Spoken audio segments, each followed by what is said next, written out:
Good morning, Dual Coast fans. We are joined by a very special guest this morning, and me and Russ are both very hyped.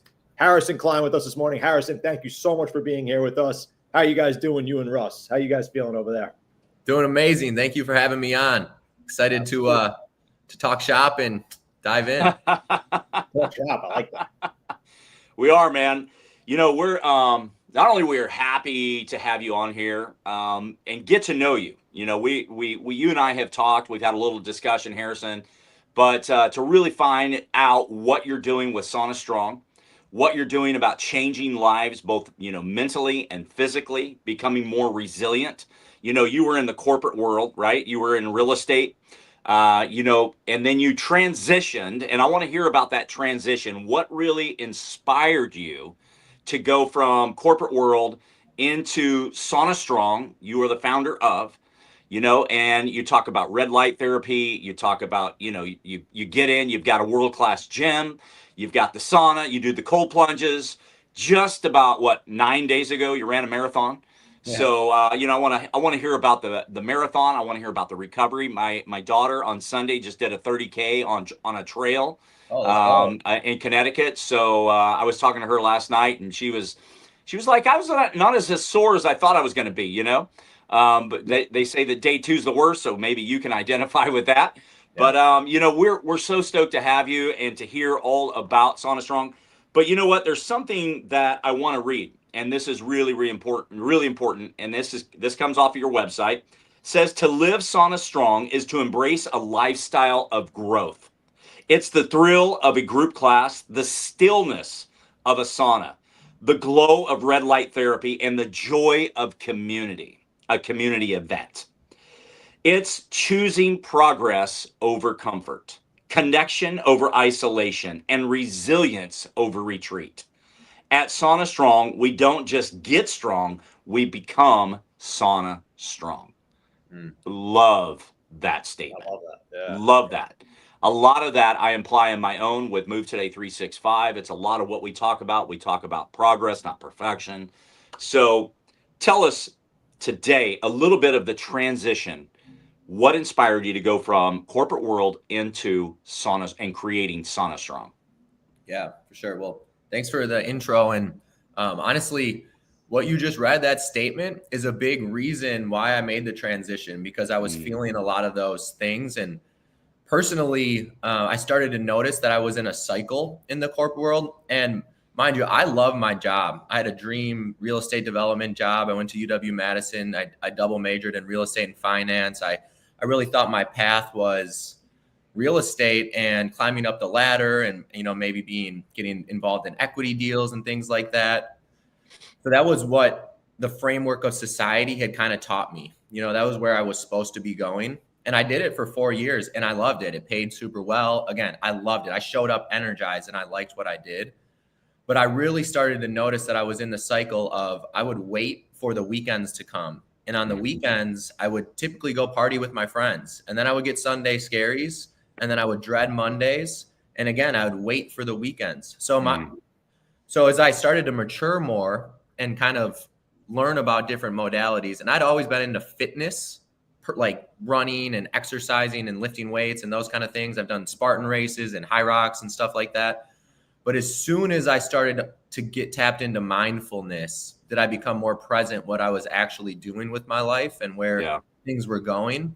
And you can look around and see a lot of people who kind of grind it out for about 40 years in the corporate world, because that's what we're supposed to do. And then you retire at 65 and then what? You know, now we just go sit around and spend all of our retirement funds, or we go travel and then we live life. So I really started to have just kind of these awakening moments, and I could look at other references around me and kind of see it too. Simultaneously, you know, the owners of the business I were working at were extremely visionary, and they were crushers. They were super high level. They were making really good calls. They were in these positions where all they had to do was say yes and no.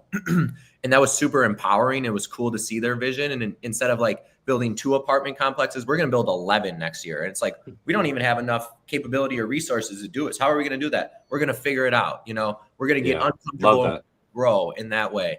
So there were a lot of little signals coming, but then I learned about Wim Hof. And as soon as I learned about Wim Hof, that's when my life really changed. November of 2020, I haven't missed a day of the Wim Hof method since November of 2020. So almost 5 years, every single day, I've been doing the Wim Hof method. And then I pair it with jumping in the cold water. But when I started I would do the Wim Hof method in the morning before work, and then I would jump in an ice bath, which at the time I bought a chest freezer and I put it in my basement, and I would fill it up with a hose and I would turn it on overnight. It'd get down to like 32 degrees. It's like a $400 DIY ice bath, before this world kind of exploded and everything. And I was doing that because my job started to become more stressful, and I would have to go give presentations or speak to city council and do these things. And I would be thinking about those presentations or speeches like 2 weeks ahead. So then every single day leading up to it, I'm just kind of bullying myself around thinking about one thing that's going to come up instead of being in the present moment. Again, kind of like wishing life away or like letting life just go past without being fully alive in it. So the Wim Hof method kind of showed me how to be more present and calm, because when I'll explain Wim Hof, we'll probably get into that a little bit more later, but Wim Hof is this deep, powerful breathing method. You do about 30 powerful breaths to super oxygenate your muscles and tissues and really get kind of like your brain buzzing. It puts you into fight or flight. And then you go into an extended breath hold. So you exhale to like a happy place, and then you just hold your breath for as long as you can, basically. And when you're in that breath hold is when it's the most quiet time of your life. It's when you can receive your intuitive messages or you get clarity on decisions. And in my case, I started to be like, wow, maybe my calling and purpose here is something else than this corporate real estate development world. And if you do it every day, day in and day out, it starts to become a part of you. And then I would start to journal about it, and I would write, and I was like, is anybody else doing breath work and cold plunging around here? So then I started to look at other communities, and I was like, wow, well, maybe instead of going out on the weekend, I want to go find a health and wellness event that's doing breath work and cold plunging. But no one was doing it, And if you don't have a community, you build your own community, and that's it. If you really can put yourself out there and have a good mission and purpose, it will build. So I just started to do those things on my own while kind of working in the corporate world still. But we would go to frozen lakes in the winter in Minnesota. We'd have big groups of people. We'd do a little workout, some breath work to prime ourselves. We would do Wim Hof. Then we'd all jump in the cold water together. And it was the best days. It was such a vibe. We didn't even have saunas at the time. It was just like a group of 20 people from Minnesota just being kind of fools, and then being so high on your own supply. And that's awesome. When I really saw how powerful the after effect was and the community building, and then when you drive home that night and you go sit on your couch or whatever, your heart's just so full and you're so fulfilled. Money couldn't do anything like that in the past. No vacation could do anything. It was the experience and the relationships with the community that was built, and pushing yourself out of your comfort zone is where you find growth. That's part of that passage you read, but growth and comfort don't coexist, So as soon as you get to grow with other people and get uncomfortable, you create this bond like you've been friends forever. It doesn't matter if that's a CEO and a janitor. Like, no one cares about their title. No one had any ego. It was just this pure, authentic experience, which is what we're supposed to be here for, And all of those kind of things just built up in me. So it was the Wim Hof method to visionary CEOs to going to do these events on the frozen lake and seeing how powerful it was that made me make the decision to take the leap and then start Sauna Strong. And one more thing I'll add in is like 2 months before I quit in April 2022. I stopped working then. We did a retreat with Jesse Itzler in February 2022. Jesse does these big mastermind groups. And he saw us on Instagram jumping in a frozen lake. One of his videographers happened to be at the lake on a December day. It was beautiful. And me and a buddy went to jump in the frozen lake, and she saw us and videotaped it and sent it to Jesse. It was like, what these schools are doing in Minnesota. And about a week later, he hit us up on Instagram. And Jesse just reaches out to people, and he's like, I like what you guys are doing. Like, can we do something with you? Yeah. So we ended up hosting one of his Elite 365 mastermind groups on Deer Lake in Wisconsin, about an hour away from Sauna Strong. He brought 35 people there, all like CEOs from New York and Texas and all these different areas. And we exposed them, we put them in the cold water. We showed them how literally. to breathe. And we did hikes, shorts, but again, like that that weekend, and I kind of knew I was going to leave. But when that happened, I was like, wow, God, like, thank you for This is it. giving me the real clarity that now we should do it. And it was such a success and such a hit. And then we kept doing some retreats with Jesse and got some cool opportunities through the breathing and cold and sauna space. And then about 6 months later, we started Sauna Strong, and, you know, and fast forward 2 years after that, here we are, and we got a strong community, and been very fortunate to get to lead and facilitate for thousands of people and really help them get into that uncomfortable zone that they can manage with their breathing. And that's where resilience comes into play. You know, it's like, can you control yourself in the stress? And this controlled stress, like cold, we can just use that. You could use exercise or sauna as well. That's all stress. So is a breath hold. A super long breath hold is a stressor in ways. But if you can put yourself in a deliberate, stressful environment and teach your nervous system how to control that stress, all through breathing and in this guy, the mind, then when life hits you with these unexpected stressors, which are just inevitable for all of us, like it's going to happen, our nervous system will respond instead of react. And I think that response versus reaction is so powerful. One example I always give is just getting cut off in traffic. Like if you get cut off in traffic and you react and you flick someone off, like you didn't win anything. Nothing got better there. But if you get cut off in traffic and you take a deep breath and you're calm and you just like let it go, you know, like that was like a positive thing. Instead of triggering yourself and kind of cringing your nervous system, you just relaxed, you know, and like that's something that happens to all of us. A kid could be our daughter, son could be triggering us too, and we could react to them, or we could respond and kind of like balance out that conversation. A sister and brother could be bickering, you know, instead of trying to win that bicker fight, like take a breath, kind of like see what you want to deliver, but then you'll just have a whole different dialogue, you know, and so I think controlling our nervous system in these stressful environments is one of the most important things for every human, because we all have a nervous system and we all experience stress. So yeah, no doubt, man. Amazing. Very well said, man. I love that. I love your transition. That's fantastic. Yeah. You know, a lot of people don't want to get uncomfortable, right? They don't. And to be in that state, you know, of mind of saying, I want to leave this to go do something else and to step out is scary for a lot of people, you know? Yeah. So compliments to you for, you know, for stepping out, you know, and knowing inside what you need to do.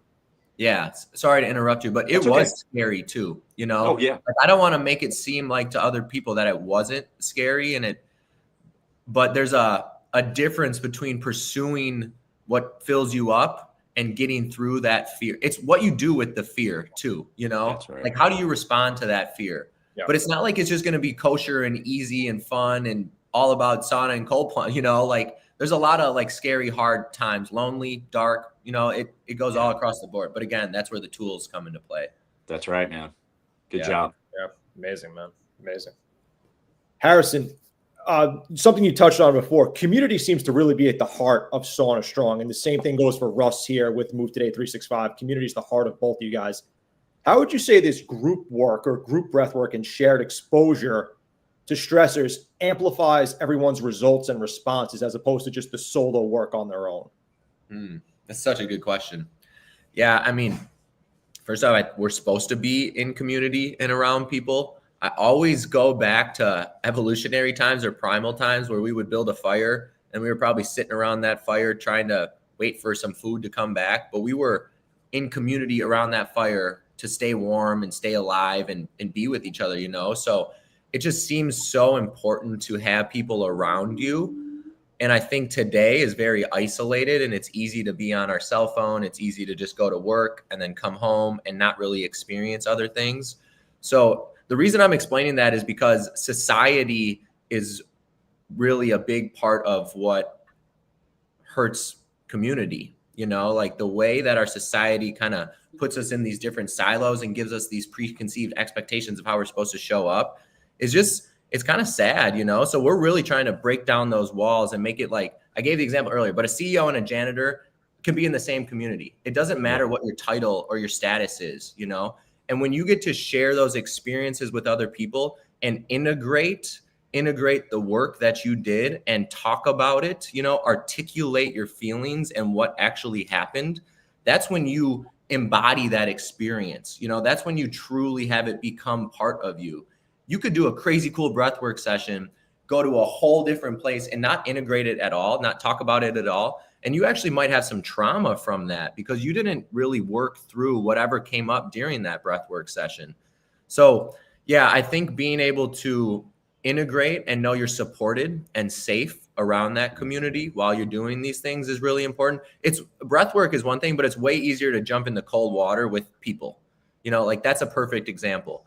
Yeah. You immediately will stay in the water longer. You immediately will start supporting the other people too. You'll work on breathing and staying calm. Maybe your people are holding hands or like they're smiling with each other, but instantly you have this other level, this other tier, whereas you kind of feel accountable, responsible for the other people, but in a positive, uplifting way, So yeah, communities is so cool. The fitness space, like community, like CrossFit and High Rock, like those are communities, like CrossFit is really just a huge community of people that want to work out. It turned into like this sufferfest kind of thing for some people, but in reality, like these group fitness places too, they're just building community, and that's the same thing you can do when you sit in a sauna together and you talk and all you're doing is sitting in swimsuits. And again, you don't know people's titles. You build this authentic relationship and you talk about real stuff, So yeah, community is the heartbeat of Sauna Strong. It always will be. And it's way more fun to do it with people, Like you don't have to do things alone, but it's just more fun to experience things with other people. Like if you're on top of a beautiful mountain and you're like seeing this view alone, you kind of think sometimes like, wow, I wish I got to experience this with my loved ones or some other people. I'd like to have my dad experience or whatever it is. But That's just like that sense of sharing and belonging that is so core. It goes back to those evolutionary times that community is really everything. And I also think kind of wrap on the community stuff with this, but social wellness is blowing up right now. But also that was what I was craving. I was like, I don't want to go to the bar with my friends anymore because I'm in this little cohort. We care about what we're wearing. We're trying to do like it was just this different intention. I wanted to find community in health and wellness ways. And fitness has always kind of been there, but the sauna and cold and breathing and even like yoga space like that, now we're creating a whole different experience because after it, you're all high off your own supply and you go sit outside or wherever and you hang out and you talk shop and it's like you're going out to a bar, but you just step forward in life instead of like consuming bad things and maybe stepping backwards, So I think social wellness space and kind of redefining how people are going out and socializing is really changing too. Yeah. So good, man. I totally agree with that. I heard there was a statistic or something along those lines for like New York City run clubs on like Friday nights have like 5x in the past couple of years. Like instead of people going out like drinking to the bars and stuff like that, they're out running on like Friday nights. Yeah.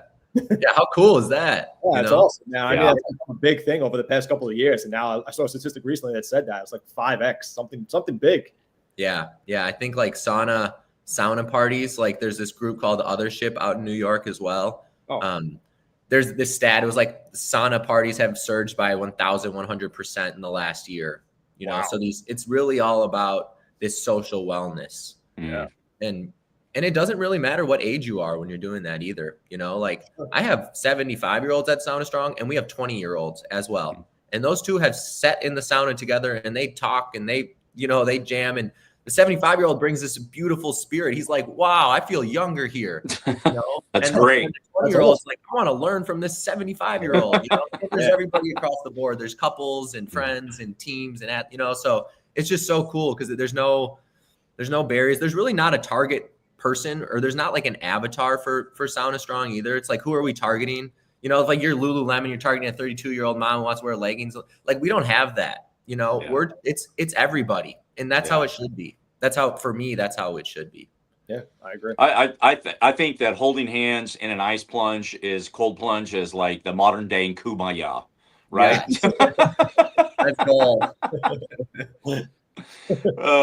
Togetherness. We are together, and that's what I preach. And the thing about it is like you and I have chatted, with Move Today 365. It's all about social connection. And what I love is when we go on and we do these walks one time a month, it's like I look forward to socially connecting with people. You're walking with somebody different, and I like to move amongst the group and get to know other people and dive into their life and what's been happening over the last month. And and that's the beauty of social connection that we've been missing, right? And a lot of people are still missing, right, in their lives. So, yeah. So I want to go back 9 days ago. You ran the marathon, right? And you're fit. You're an athlete. There are challenges that we all face in life. There are hurdles that we have to overcome in our life. A marathon is nothing easy at all, right? About that. And it's going through the training, it's going through the mindset, it's preparing your mind and your body in that moment in doing that marathon. And I don't know how many that you have ran, but what is it that you have had to overcome the most for yourself through this time, whether it was the training or the actual event itself or recovery? Yeah. Awesome question. Yeah. Marathon's such a cool accomplishment, first off, for everybody and anybody. I agree. This was my first full one. So it was just a cool journey.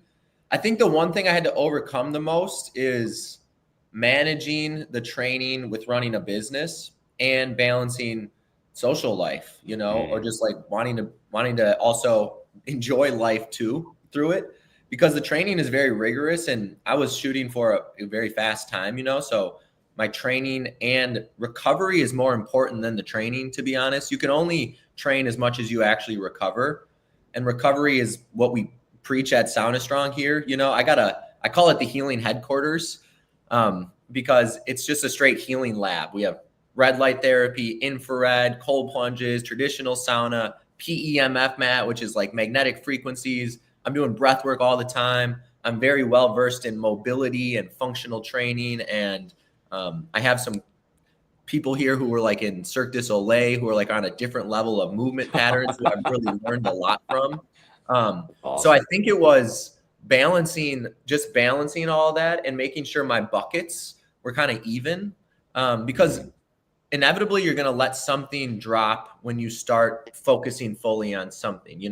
The greatest people will say you have to sacrifice all of these different things to become where you are, which is so true. You're not going to go out till 2 a.m. and then wake up in the morning and run 20 miles. So you would obviously have to sacrifice that, for example. That would not really cross my sphere. But one thing I had to really balance was like, am I training too much? Am I spending too much time recovering, which is a gift in a way. And also it's important that I had balance in business and balance in the social life and everything. So what I get caught up in really just staying super laser focused on like the training, for example. So this 16-week block was a cool thing for me to be extremely focused in life and also find the balance that I could still enjoy things throughout the process. Because the reason you're doing it is to enjoy it and have fun and do something hard and grow and get uncomfortable and be disciplined and all of that. But in reality, it's just to have fun too.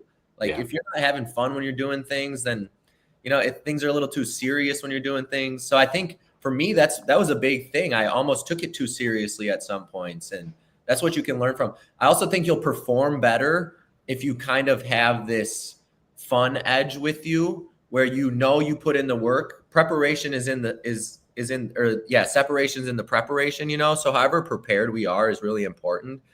But also, can you enjoy that and smile through it? And during that whole race, I actually, unfortunately, had a little heel issue come up before the race. So I had to deal with that from mile 5 to mile 26. So I was in excruciating pain the whole time. And I was shooting for like 6:20 per mile, for 26 miles. And ever since mile 8, I was like, wow, I can't go any faster than 6:30s because my stride changed because my foot hurt so much. And then I was going to like 6:40s in the second. So then I was just like praying and smiling and enjoying and suffering through the pain and just experiencing all these different things the whole time. And I got it done, and I'm proud of my effort. Overall, I wanted to be a little faster. I did it in 2 hours and 54 minutes. But again, like I learned so much during the process. I'm really proud of how I showed up, and breathing is such a cheat code for running. Breathing is such a cheat code for everything in life, but I was so focused on my breath that whole time that I didn't allow that pain to have a name. we could let pain have a name and I would have quit the run, or I could allow my nervous system to stay calm and not guard, because you have so much compensation going on when you're injured that your muscles will start to tighten up and things like that. But if you breathe and you stay calm and you regulate yourself, not only for oxygen efficiency for the run, but actually for the pain management in my case, it was really cool to put my breathing to the test, and that's why another reason I want to do it is because I wanted to just go breathe through my nose that whole run and just be so locked in. And it's the most meditative state. And, you absorb 20% more oxygen through your nose. So I like showing the stuff that I do here at Sound Strong and lead and facilitate. I experience that on my own. I really believe that we should only preach if we practice it and implement it and do it. And if you experience and do it, then you can kind of teach and share more versus like reading it in a textbook. You don't really have that true experience. That's why like getting out into the real world is so important. And that's why like going on and talking to everybody is so important, because you just get these different like perspectives and experiences. Yeah. So the marathon was balancing the training. And then I guess during the race too was managing that pain with breathing. But that was kind of fun in a weird way. Yeah. Wow. You had set, before we jump off the marathon, you had set a personal goal for yourself, and you didn't meet that goal on your time wise. You're a little bit behind on that. But what is so important that we can take away from that? Because some people can really beat themselves up by not meeting a specific goal. But the thing about it is you accomplished what you wanted to accomplish. You're running 6:20, minute miles. Like, that's incredible. Dan, what's your minute mile? Yeah, it's 15, 17. But so the thing about it is we set a goal, and the most important thing is that we keep going on, right? And even if we don't meet that goal, what we want to do, you talked about having a heel pain from 5 to 26 miles, like having to overcome that and stay to the grind all the way through that. Like there's that process, there's that learning and overcoming your mind and overcoming your body. Can you just touch on that real quick? Yeah. So yeah, and the goal thing is really interesting as well, because you can set all the times, but then stuff can happen. Absolutely. It could be an 80-degree day. It could be super windy. Like, you can only control what you can control. And you can only show up how you can. Very well said. Show up, So as I was leading up to the race, I set those things because it helps training. It helps all that. Sure. It helps you accomplish things. And also when I showed to that start line, all I said to myself was, I'm going to give it my best effort today. I'm going to do my best. Instead of being so results driven, I really kind of just surrendered that, because I already put in all the training. I already did all that work. So on race day, on performance day, on the day that you have to go show up and make those things, you just got to show up your best self. Instead of being like, I got to go hit 245 today. I really was just like, dude, if you show up, you will achieve that. And maybe you'll achieve better and greater. The only limits that exist are the ones we put on ourselves. Limits are so self-imposed. So if we're putting these limits on us and saying that we can only run XYZ fast, then we're really going to actually probably experience that in life. But as soon as you can take that governor off in a way, and there's a balance of how much you take your governor off, because you don't want to kill yourself or anything, but you can experience just like the most beauty and the most euphoric sensations because you don't have anything attached to it, So the goal is super cool.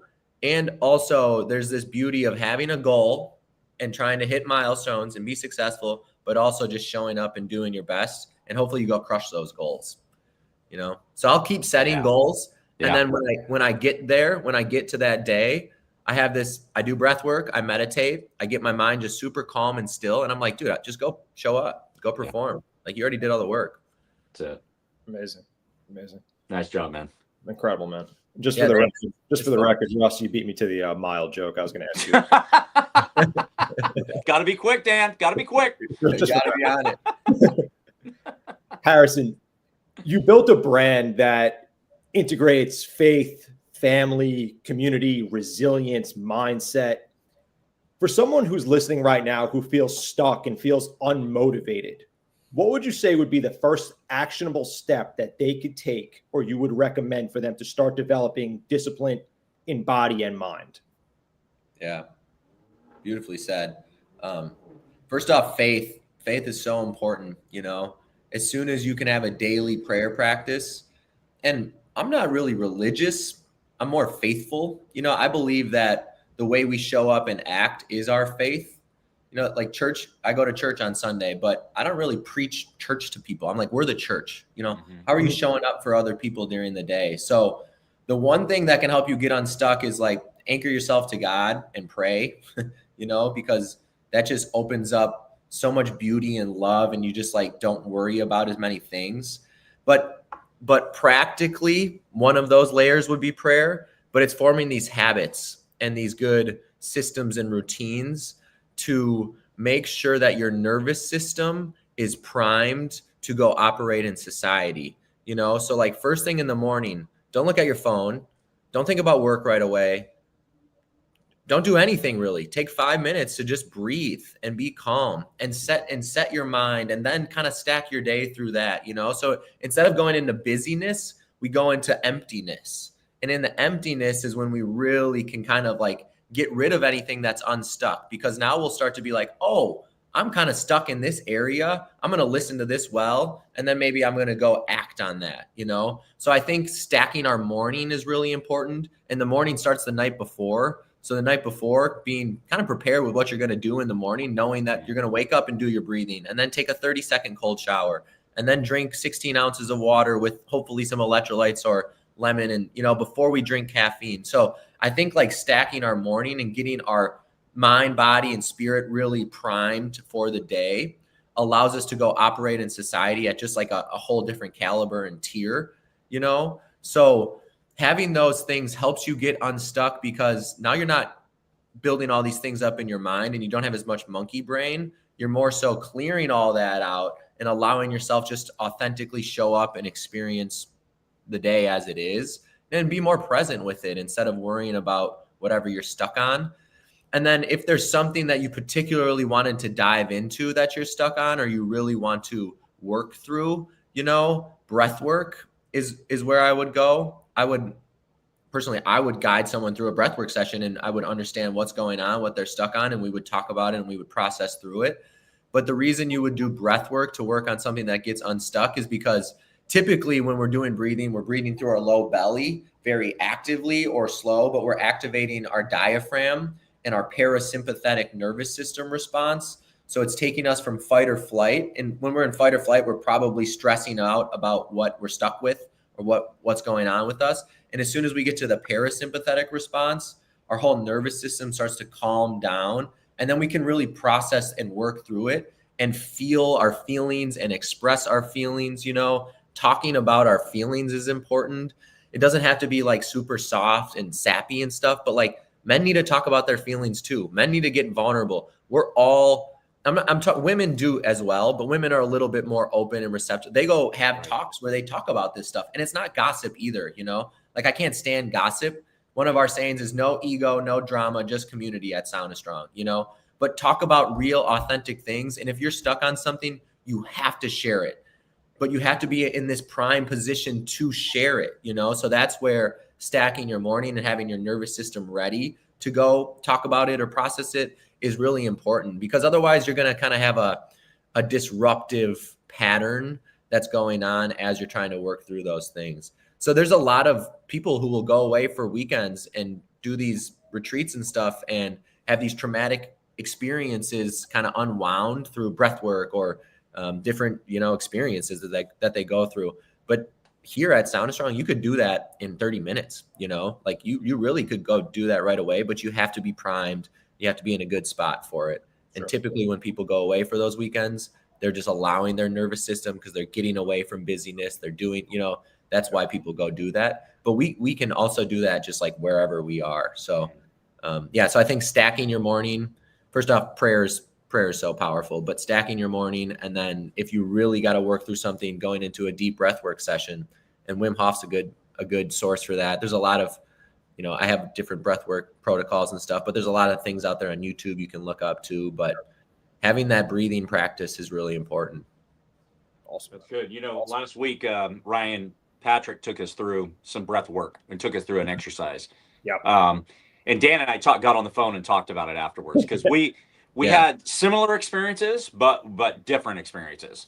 Yes. Like I was in that state of just like you said, empty, right? And I just felt like boom, everything was gone. And we're talking like 20-30 second exercise of breathing 20 times, right? At different levels. And I experienced this light floating kind of experience where I could still hear stuff around me, but it was like silence. Yeah. And coming out of that. And then Dan, your experience was? Yeah. So we did like a prolonged exhale. So just prolonging the exhale for about 20 or 30 breaths. And, you kind of get this like euphoric, lightheaded type feeling, but you also feel relaxed simultaneously. It's like nothing else is around you. You could kind of just space out. You're on your own. You forget about everything for a second. And I was telling Russ, I was like, yeah, man, I got like a little bit dizzy, but it was like it was a good feeling. It was a good feeling. Just let everything kind of go. It was interesting. So when you talk about stacking your morning, that I agree. That is a great way to start. Yeah. How did the rest of your days feel too after those feelings? Totally relaxed. Yeah, I felt relaxed. Yeah. Like relaxed, really calm, probably not very reactive, probably more responsive, probably a little more dialed in on things, just for sure. Yeah. Sure. Yeah. It's really interesting to that was the first time I've ever done that practice in general. Like I've never really done a breathwork session. And that was just a really quick 30-second session. And I felt different just from that. Yeah. Crazy. Yeah. I mean, Andrew Huberman talks about it, but you can do this physiological sigh, which is a 2-part inhale and then a long exhale through your mouth. And you extend that exhale longer than your inhale. And you can do that for 5 times and you will switch your nervous system response. So that's 30 seconds. Yeah. But the fact that you can go from this fight or flight, anxious, worried, scared, fearful state to just calm, peaceful, mellow in 30 seconds is like for free. It's free. Breathing is free, that's the most universal, powerful tool for every human. The first thing we do when we enter the world is breathe. The last thing we do when we leave is breathe. You breathe about 20,000 times every single day, every moment of your entire life, so just to do some conscious be aware of your breath. That's when you really can kind of change your state and use tools and reach desired outcomes where you perform better or you get to sleep better or or whatever it is. It's so universal and powerful. But yeah, like it's also so cool to hear you guys articulate how you experienced it. I think that's another part of like the shared community, because now you articulate your experience and you have some connection to what it is. And if you journaled about that too, you would even integrate it more. You sharing it is great verbally. You writing it down and seeing it on paper is amazing, but that's when you start to like plant it as, oh, we should do that again. I had that feeling. I kind of want that feeling again. Maybe that should be something that I'm doing every day now. Maybe I should share that with my loved ones because it gave me such good, so now it's this trickle effect. It's the ripple effect just from your 1 30-second breathwork practice that you in community really exponentially grows. So it kind of comes back to what we were talking about earlier. Yeah. So true. Talk with us today about the person that is stuck. They're home, they're isolated, they're stuck, they're not moving, they're not socially connected. Can you address anybody that's going to hear this podcast? For the person that is stuck and can't move, what are some practical steps that they can take to get themselves back into alignment? Or maybe they've never been aligned, but maybe they can get themselves back into alignment, moving, socially connected, doing the right steps that maybe don't have like a Sauna Strong in their community. They have other things, and a lot of people fear gyms and all that kind of stuff. But for the person that's stuck today, address some things that they can do to get unstuck. Yeah. It's so relevant and prevalent too, so it's such a great topic to talk through. But the first thing I would say is if they can do a box breathing practice. Box breathing it just brings you to the present moment, and box breathing is very simple. So it's a 4-second inhale, a 4-second hold, a 4-second exhale, and a 4-second hold. So it's just this nice little box. You do it all through your nose. You really want to breathe through your low belly while you do it too. But if you do that for about 4 minutes, it just starts to bring more presence and awareness to our environment and situation, you know? And then you kind of like realize like, oh, I am a little bit stuck right now. You know, maybe I should start to do something. And then maybe they go on a walk. You know, like I think walking is one of the most powerful tools. If I were to pick like two things, it'd be breathing and walking, you know, because we could walk all day and you're just out in nature, you're getting fresh air while you're walking, it's quiet, you have to breathe while you're walking, you're pretty tuned in, you know, but there's so much good things about walking. So doing breathing and walking can really be a start to get you on that path to get unstuck, you know, but first it just comes up top, you know, and the reason I started with box breathing right there is because it's all a mindset shift. We're making ourselves stuck in a way, you know, but you want to be empowered and feel excited to get unstuck. You know, you don't want to like have this shame that you like kind of bottles you up and kind of like puts you down the path of like, oh, I don't need to do any of that stuff because I'm already stuck and this is how I experience life, you know. As soon as you start to tune in with your breathing, that's why, again, like I say, breathing first every time. That quiets out the monkey brain and society a little bit and allows you just to tune into like what you need to feel and experience here. So, yeah, another thing you do, you got to get out in community if you're stuck too. Just go put yourself out there, you know, which is hard and it's uncomfortable. But we actually hosted an event at Sound of Strong last Monday, like a founders event.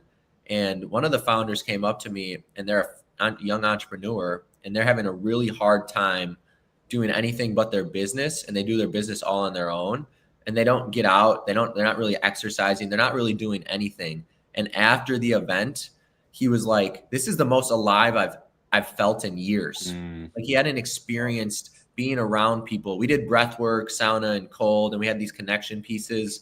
So we had like questions and topics they would talk through, you know, but that was an example of someone who was stuck, saw an event because of it's called Twin Cities Startup Week, but because it was a founder focused thing. So he felt comfortable showing up to it, you know, but he also had to put himself out there. But then he came up to me after and we had a conversation and a dialogue about his experience with it. And he's already reached out on LinkedIn and Instagram, you know, so now he's getting unstuck a little bit just by one experience. But if you do that on your own, I would say you start with some breathing and then you go on a walk and then you start to get more energy. And now I do things more physical, you know, like the breathing and walking it's a little more physical because now it just like starts to shake things up. That plays into the mental and the spiritual and the emotional as well. But this physical body needs to move to experience the other things too. So yeah, I kind of always come back to breathing. Yeah. How many times in the box breathing do you do it? Yeah, I would do that for 4 minutes. Okay. About 4 minutes.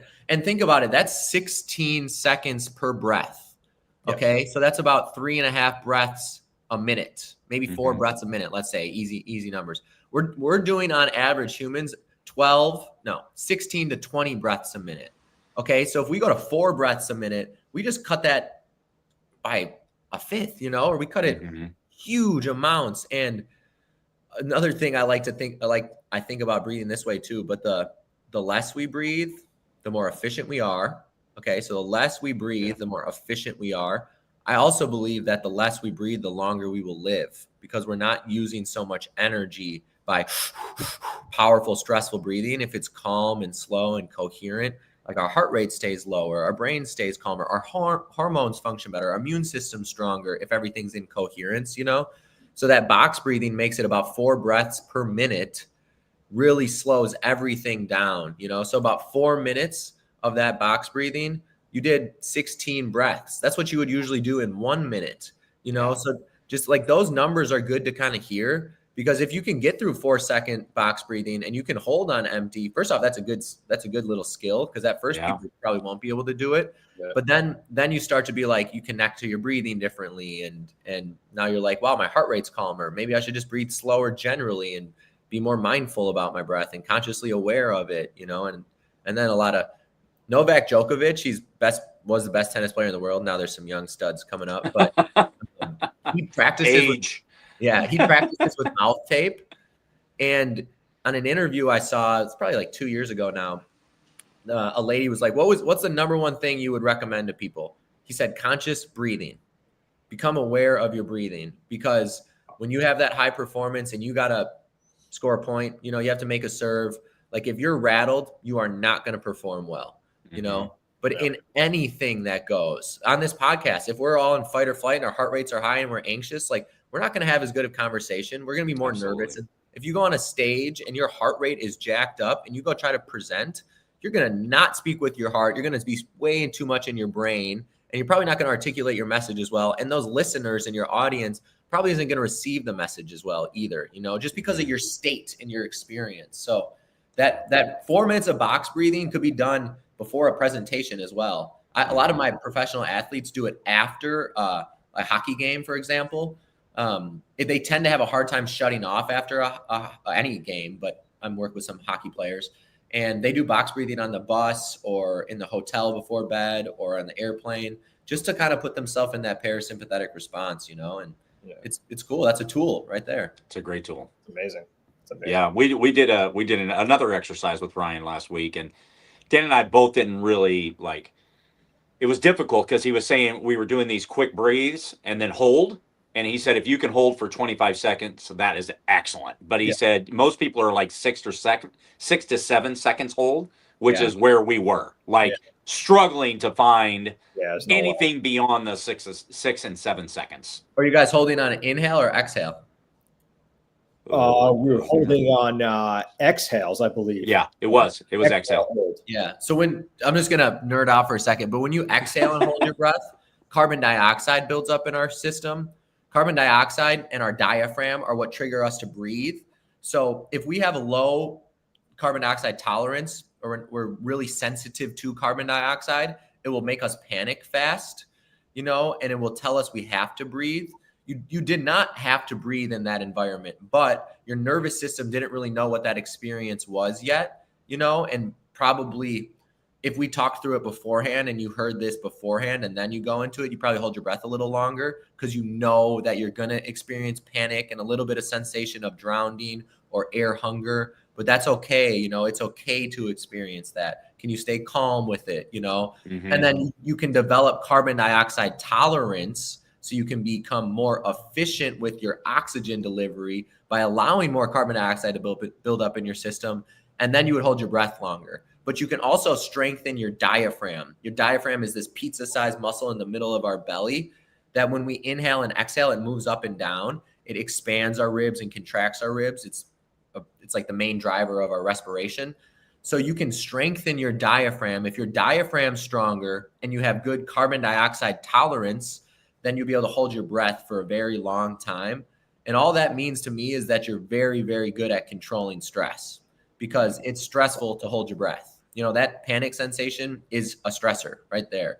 So it's also cool to know what's going on physiologically and biochemically with the breathing, because the reason we get all these benefits from it isn't because it's just spiritual and woo-woo. It's because it's biochemical reactions and physiological responses that happen from biomechanical movements of our breathing. You know, it's very scientific as well. So it's this beauty of like science and woo-woo spiritual. I like them both. How do we blend them? You know, that's one of my big missions right now, purposes, is to bridge that gap from the functional world to the spiritual world, because we all need to experience it. It goes hand in hand with the corporate world to kind of the world that I'm in now. You know, it's like, how do I bridge that gap? How do I get into the corporate world and introduce these things so that they can perform better, and so that they don't have Sunday scaries every Sunday, and so that they find different communities, you know, and kind of see what's going on with their experience. But it's pretty powerful. That is powerful. Very powerful. Russ, me and you are breathing too much out here, man. I don't know about your statement. I'm very calm right now. Everybody's calm. You can tell. Harrison, we'll probably close out with this one, but we have this statement or this quote that we finish out every show with, and that quote is, wellness is not about progress. Wellness is not about perfection. It's about progress. And we close out every show like that. We usually like to ask the guests what that means to them. So what does that statement mean to you? That's beautiful. Well, yeah, I think progress is where we find happiness. You know, growth and progress really is like happiness for us. If we're stuck and not growing and we're not having progress, then we're really not experiencing life that fully, you know. And I always think about the Vince Lombardi quote, but you know, you can chase perfection, but you'll never achieve it. You really will only be excellent. Perfection isn't something that's attainable. Excellence is something that we can really, really get to, though, by just like these daily practices and all the boring stuff.